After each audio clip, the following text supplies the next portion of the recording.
Line-by-line explanation, Sonnet 7, How Soon Hath Time, The Subtle Thief of Youth by John Milton. Line 1. How soon hath time, the subtle thief of youth. In the opening line, Milton personifies time as a subtle thief who has stolen his youth without him realizing it. The speaker reflects on how quickly time has passed, catching him off guard, as though time has been quietly and skillfully robbing him of his younger years. The use of subtle emphasizes how time's passage is unnoticed until one suddenly realizes its effects. Line 2. Stolen on his wing my 23rd year. Milton continues with the metaphor of time being a thief, stating that time has stolen away his 23rd year, carrying it off on swift wings. The image of his wing suggests the speed and inevitability with which time moves forward, leaving the speaker feeling as though his years are being taken from him before he has had the chance to fully use or appreciate them. Line 3. My hasting days fly on with full career. The speaker laments that his days seem to be flying by at full speed, rushing toward the future without giving him time to pause or reflect. Full career suggests that his life is moving at a fast and unstoppable pace, further reinforcing the idea that time is slipping away uncontrollably. Line 4. But my late spring no bud or blossom shoot th. Here, Milton uses the metaphor of late spring to describe his youth, but he feels that it has not produced any visible results, no bud or blossom.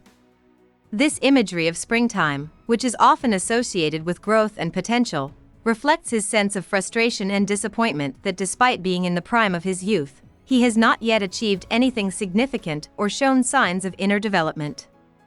Line 5. Perhaps my semblance might deceive the truth. The speaker acknowledges that his outward appearance might deceive others into thinking he is more mature or accomplished than he feels internally. Semblance refers to his physical appearance, and deceive the truth implies that while he may look like a man, it does not reflect his internal reality. Line 6. That I to manhood am arrived so near. Milton reflects on the fact that, though he is physically close to manhood, he feels that he has not yet fully arrived there in terms of inner growth. The speaker grapples with the gap between his age and his sense of maturity, suggesting a struggle to reconcile the two. Line 7. And inward ripeness doth much less appear. The speaker continues to emphasize his perceived lack of internal growth. Although he is aging outwardly, he feels that his inward ripeness, his emotional or intellectual maturity, is not as developed as it should be for someone his age. This adds to his sense of dissatisfaction with his progress in life. Line 8. That some more timely happy spirits in due th. Milton compares himself to others who seem to have achieved more at an earlier age. These timely happy spirits refer to people who are fortunate to have matured and accomplished significant things sooner than he has. The speaker expresses a sense of envy and self-doubt as he contrasts his own perceived lack of growth with the success of others. Line 9. Yet be it less or more, or soon or slow. In this line, the speaker shifts his tone to one of acceptance. He acknowledges that whether his progress in life comes in large or small measures, and whether it happens quickly or slowly, it will happen as it is meant to. This acceptance of the pace of his development reflects a growing sense of peace with his situation.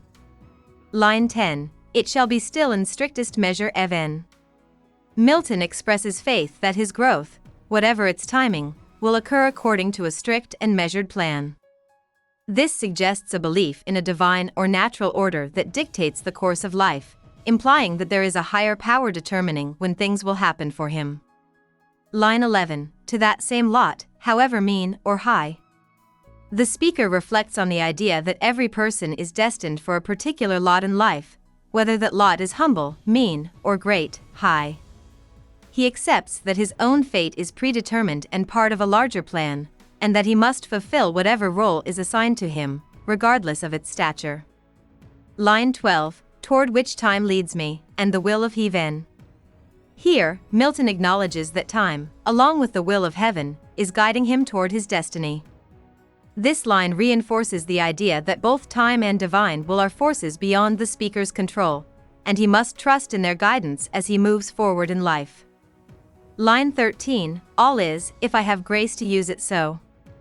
The speaker recognizes that everything, his progress, his achievements, his fulfillment of destiny, depends on whether he has the grace to make proper use of his time and opportunities. He expresses a hope for divine grace, which will enable him to live in accordance with the plan that has been set for him. Line 14, as ever in my great taskmaster's eye. In the final line, Milton refers to God as his great taskmaster, emphasizing the idea that God is always watching over him and overseeing his work in life. The speaker aims to live his life with the understanding that he is constantly in God's sight, and that his actions are part of a larger, divine task that he must complete. Hope we summarized it fully and you liked it.